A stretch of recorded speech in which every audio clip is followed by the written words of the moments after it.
할렐루야. 네. 지난번 우리는 속이는 인생, 속는 인생이란 제목으로 말씀을 나누었습니다. 오늘은 함께 하시는 하나님이란 제목으로 우리 모두가 은혜 받도록 하겠습니다. 기대가 되십니까? 할렐루야. 예. 야곱의 아들들은 요셉을 애굽으로 향하는 대상들에게 팔아버렸습니다.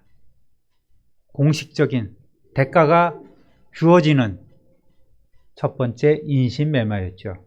그 전에도 물론 아브라함이나 이삭이 자기 아내를 이렇게 넘기는 일들도 있었습니다만, 이렇게 공식적인 인신매매는 제1호가 되겠습니다. 그리고 염소 한 마리를 죽여서 그 피를 가지고 요셉의 채색 옷에 묻힙니다.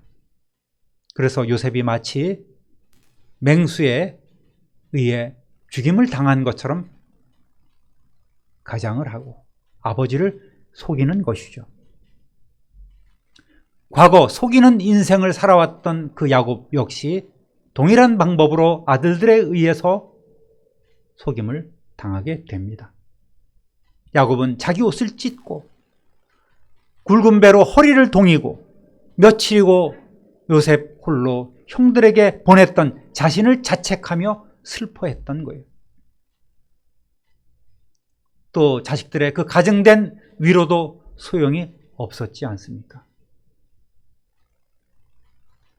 하나님께서는 묵묵히 이를 지켜보시며 요셉이 입었던 그 채색 옷을 벗겨내시고 요셉을 편애했던 그 야곱의 눈에서 요셉을 멀어지게, 사라지게 하셨습니다. 그리고 당신의 비전을 이루기 위해서 요셉을 멀리 대제국 애굽으로 보내심으로 이제 요셉의 고난이 본격적으로 전개되기 시작했습니다. 먼저 번에 우리는 고난 하나님의 섭리란 제목으로 말씀을 나눴죠. 요셉이 당하는 고난은 바로 하나님의 섭리 안에 있었음을 우리는 먼저 알고 시작합니다. 요셉을 먼저 애굽으로 보내신 배경에는 어떤 의미가 숨겨져 있었을까요? 따라하겠습니다. 보내시는 하나님. 성경은 요셉이 미움을 받아서, 형들의 미움을 받아서 애굽으로 팔려간 것이 아니라 그 요셉을 하나님께서 보내셨다고 증거하고 있습니다. 시편 105편 17절 읽어보겠습니다. 그가 한 사람을 앞서 보내셨으며 요셉이 종으로 팔렸도다. 그렇죠. 외형적으로는 요셉이 형제간의 갈등에 의해서 애굽으로 팔려간 것으로 보이지만 사실은 하나님께서 이스라엘이라는 한 위대하고 거룩한 민족을 이루게 하시고 또 이들을 제사장 나라로 택하셔서 세상을 구원하시려는 비전이 있었던 것입니다. 그 당시 요셉은 깨닫지 못했었어요. 그렇지만 요셉이 꾼 꿈은 바로 하나님의 비전이었고 요셉의 비전이 아니었단 말입니다. 즉 요셉은 하나님의 비전을 담은 그릇이 된 것입니다. 우리 성도님들도 하나님의 놀라운 계획과 비전이 담긴 그릇 되시기를 우리 주님의 이름으로 축원합니다.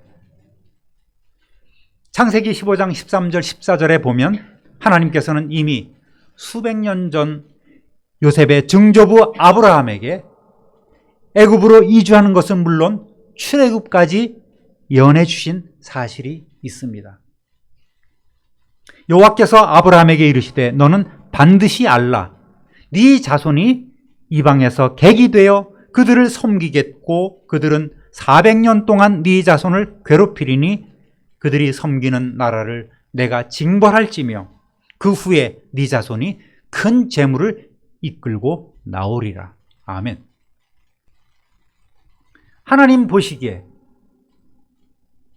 이 가나안 땅은 우상 숭배가 자행되고 있는 좋지 못한 땅입니다. 그래서 당신의 백성을 이루기 위한 좋은 환경이 아니었다는 판단을 하셨습니다. 거기서 어떠한 일들이 있었습니까? 세겜에 놀러 나갔던 야곱의 딸 디나가 거기서 큰일을 당하죠. 또 38장에는 어떠한 사건이 나옵니까? 우리가 넘어갔지만 유다가 자기 며느리 다말과 더불어서 행음함으로 자식을 낳게 되는 그런 일들이 있는 거예요. 그러니까 이 땅은 결코 좋은 땅이 아닙니다. 사방으로 다 통해져 있어서 너무나 악의 영향을 받기 쉬운 그런 땅이 바로 가나안 땅이었습니다. 그래서 하나님께서는 안 되겠다. 따로 내 백성을 이루기 위해서 그 첫 단계로 요셉을 택하시고 요셉을 애굽으로 보내신 것입니다. 나중에 나오겠지만 요셉이 아버지와 형제들을 만나고 또 이들을 바로에게 인사시키기 직전에 교육을 시킵니다. 어떤 교육이죠? 46장 33절 34절 보니까 바로가 당신들을 불러서 너희의 직업이 무엇이냐 묻거든 당신들은 이르기를 주의 종들은 어렸을 때부터 지금까지 목축하는 자들이온데 우리와 우리 손조가 다 그러하니이다 하소서. 애굽 사람은 다 목축을 가증히 여기나니 당신들이 고센 땅에서 살게 되리이다. 하나님께서는 치밀하게 애굽 땅에서도 고센이라는 구별된 곳으로 야곱의 식솔들을 보내셔서 세상과 인종적으로 섞이지 않고 때로 문화적으로 또 종교적으로 혼합되지 않고 오롯이 당신의 거룩한 민족을 이루어갈 수 있도록 보육기, 인큐베이터를 준비해 두셨습니다. 할렐루야. 그러니까 이 고립된 땅에서 이스라엘 백성만 번성하고 성장할 수 있도록 하나님께서 준비해 주셨단 말입니다. 따라합니다. 함께 하시는 하나님. 39장 1절 본문 요셉이 이끌려 애굽에 내려가매 바로의 신하 친위대장 애굽 사람 보디발이 그를 그리로 데려간 이스마엘 사람의 손에서 요셉을 사니라. 당시 요셉의 나이는 꽃피는 청춘 17세입니다. 우리나라로 얘기하면 낭낭 18세죠. 아가씨 낭자, 사내 랑자 18세입니다. 모든 것을 책임져야 하는 그런 성인이란 말입니다. 하나님께서는 우선 노예시장에 매물로 나온 그 요셉이 당시 최고 권력자인 보디발의 눈에 띄게 하시고 저놈 괜찮은데 그의 마음에 들게 하셨습니다. 그래서 보디발은 요셉을 사서 집으로 데리고 갑니다. 믿었던 형들의 미움을 받아서 죽을 뻔하고 결국 인신매매되어서 당시 대제국인 이집트로 팔려간 이방 노예 소년. 인간적으로 얼마나 낙심되고 얼마나 또 앞날에 걱정이 되었겠습니까? 때로 분하기도 하고 형들에 대한 배신감으로 치를 떨었을 것입니다. 그러나 요셉은 이내 평정을 되찾았습니다. 어떻게 그렇게 평정을 되찾았을까요? 아브라함과 하나님이 맺은 그 언약은 분명히 이삭에게 전해지고 또 아버지 야곱에게도 전해졌습니다. 그리고 야곱은 분명하게 자기의 아들들에게 하나님께서 너희 증조부 할아버지 아브라함과 이러한 언약을 맺었다.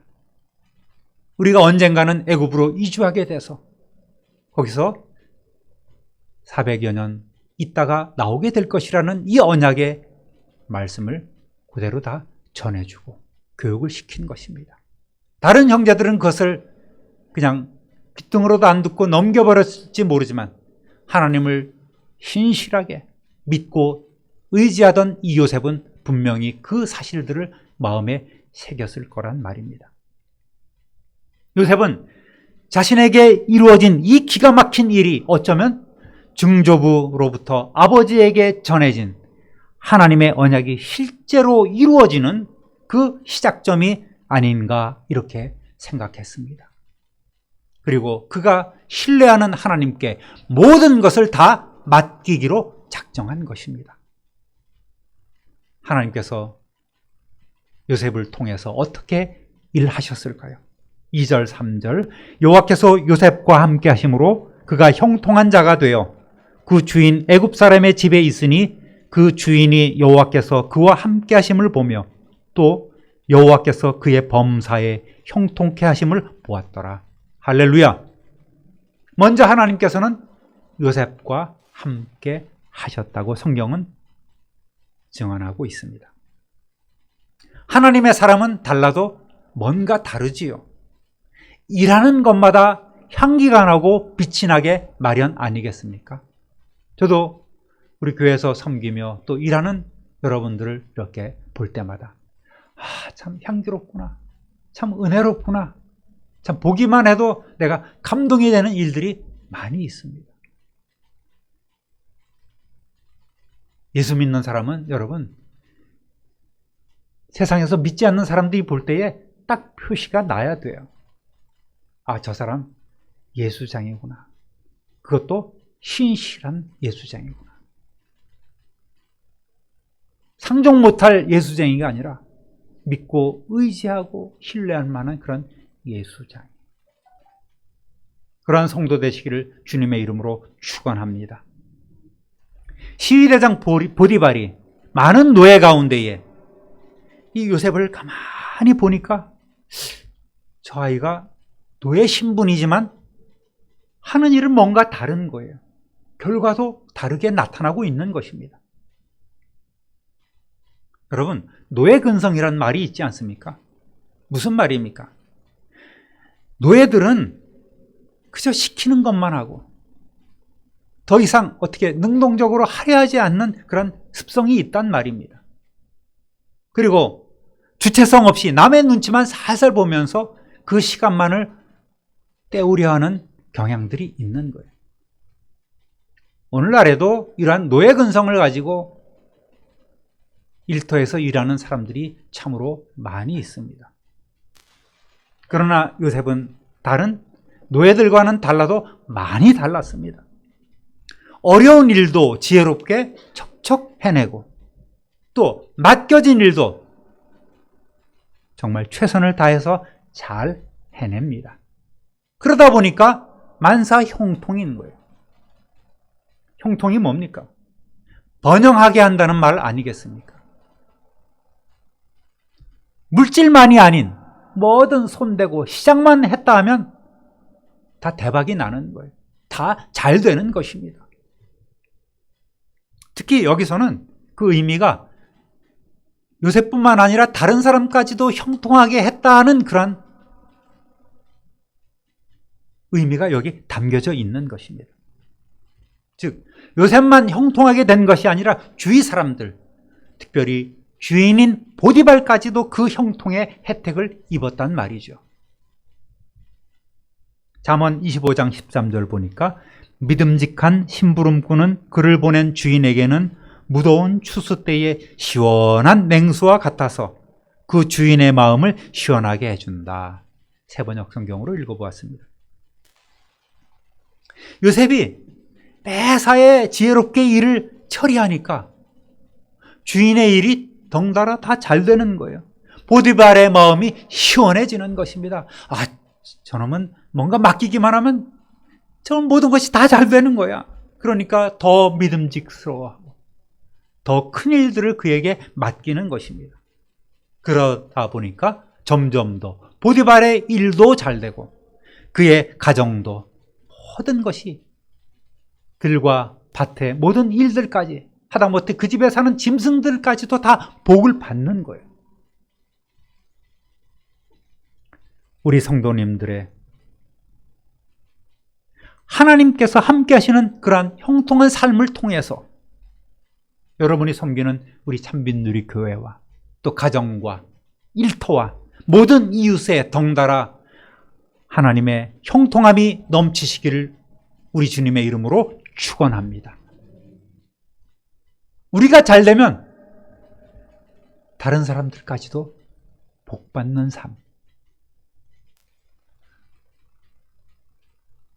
여러분, 생각만 해도 가슴 벅차고 좀 멋있어 보이지 않습니까? 적어도 가장들은, 부모는 하나님께 복받는 사람이 되어야 돼요. 그래야지 자녀들이 콩고물이라도 얻어먹는 거예요. 여러분이 성령으로 활활 타오르는 장작불이 되면 자녀들은 그 곁에서 겹불을 쬐는, 성령의 따스함을 최소한 느끼는 그러한 자녀들이 되는 것입니다. 우리 청년들도 성령 충만한 삶 살며 누리시기를 다시 한번 우리 주님의 이름으로 축원합니다. 따라합니다. 요셉을 위하시는 하나님. 하나님께서 함께 하시고 요셉에게 형통의 은혜를 부어주셨고, 또 어떠한 일들이 전개가 될까요? 4절 5절 보니까 요셉이 그의 주인에게 은혜를 입어 섬김에 그가 요셉을 가정 총무로 삼고 자기의 소유를 다 그의 손에 위탁하니 그가 요셉에게 자기의 집과 그의 모든 소유물을 주관하게 한 때부터 여호와께서 요셉을 위하여 그 애굽 사람의 집에 복을 내리심으로 여호와의 복이 그의 집과 밭에 있는 모든 소유에 미친지라. 할렐루야. 여러분, 사실은 노예가 형통해도 노예일 뿐이잖아요. 그런데 요셉은 뭔가 다르다고 말씀해 드렸죠. 뭐든지 잘 되니까 보디발의 마음에 쏙 든 것 아니겠습니까? 보디발은 급기야 요셉을 이제는 일반 허드렛 일에서 벗어나 가정 총무, 즉 집사장으로 승진시켜버린 거예요. 요셉은 모든 노예나 종들을 부릴 수 있는 위치로 올라섰을 뿐만 아니라 보디발의 집의 모든 재산 관리도 맡게 된 것입니다. 주인의 은혜를 입은 만큼 요셉도 성심을 다해 보디발을 섬긴 것입니다. 하나님께서 무조건 요셉에게 이렇게 선한 영향력을 행할 수 있는 복을 주셨겠습니까? 아니죠. 평소 요셉의 신앙과 정직함과 성실함으로 인해서 하나님께서는 그를 더 큰 그릇으로 만드시고 그에게 더 큰 복을 주신 것입니다. 요셉이 복을 받을 그릇이 되지 않았다면 하나님의 복일지라도 다 담지는 못했을 것입니다. 사랑하는 성도 여러분, 하나님께서 여러분을 위해 여러분이 섬기는 교회와 가정과 직장과 사업장과 학교에 복을 넘치게 쏟아 부어 주실 수 있도록 여러분의 믿음과 여러분의 행함이 있는 성도 되시기를 우리 주님의 이름으로 부탁드립니다. 말로만이 아니에요.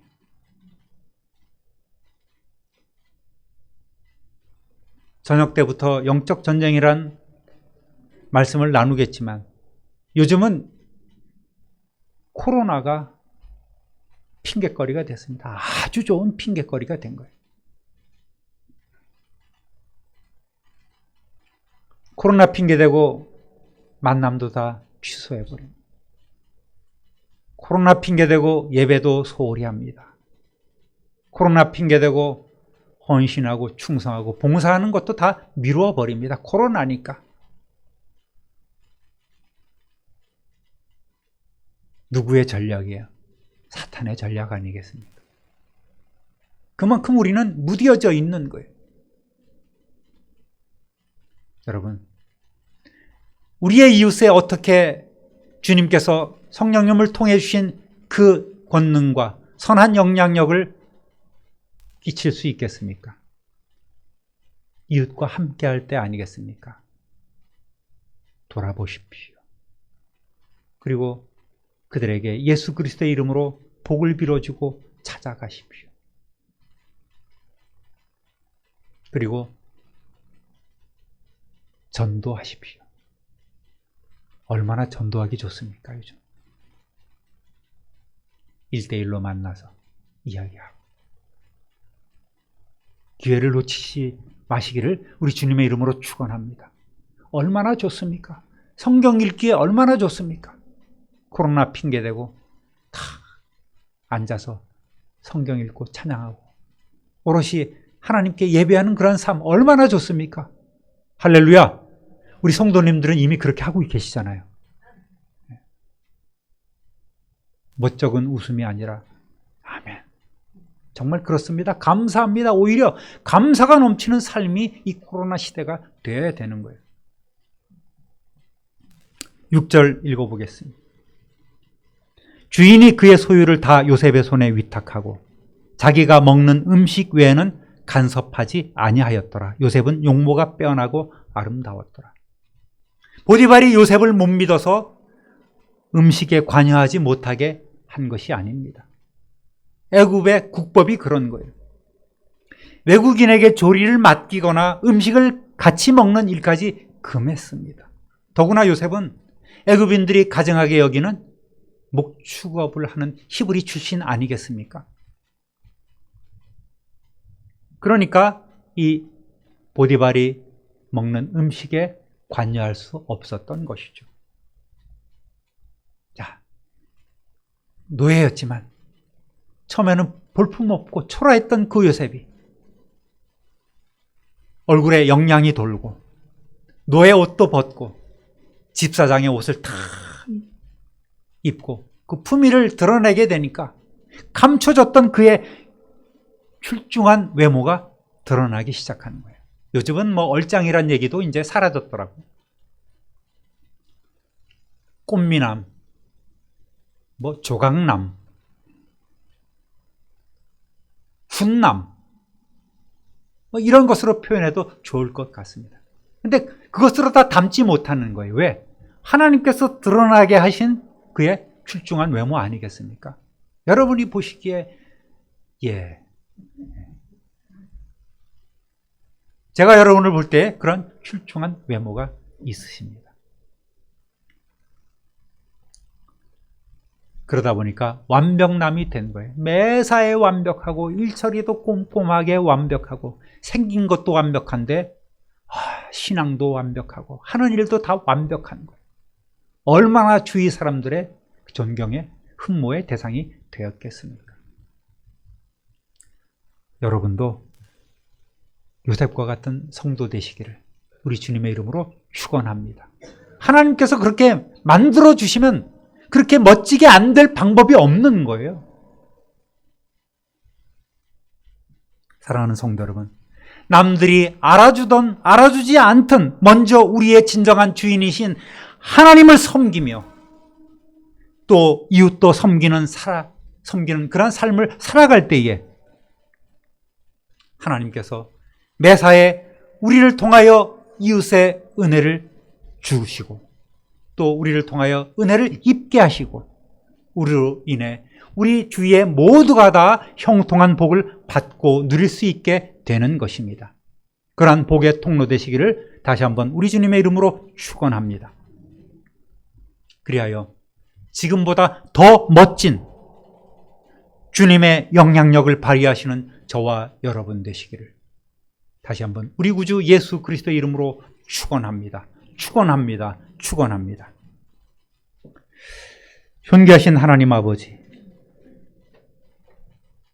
요셉이 애굽으로 팔려간 줄 알았더니 하나님께서 요셉을 선택하셔서 애굽으로 먼저 보내신 것이고 그를 홀로 두지 아니하시고 함께 하시며 형통의 은혜를 주셨음을 오늘 저희들은 알게 되었습니다. 또 요셉으로 인하여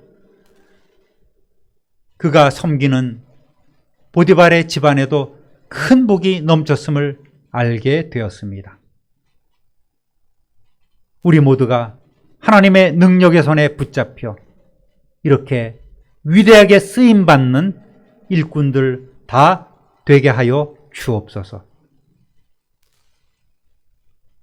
우리로 인하여 주님의 나라가 더욱더 번성케 하여 주시고 우리 모두가 하나님 아버지의 놀라운 비전을 담는 큰 그릇 되어서 하나님의 권능의 손에 붙잡혀 참으로 귀하고 닳도록 쓰임받는 그릇들이 되게 하여 주옵소서.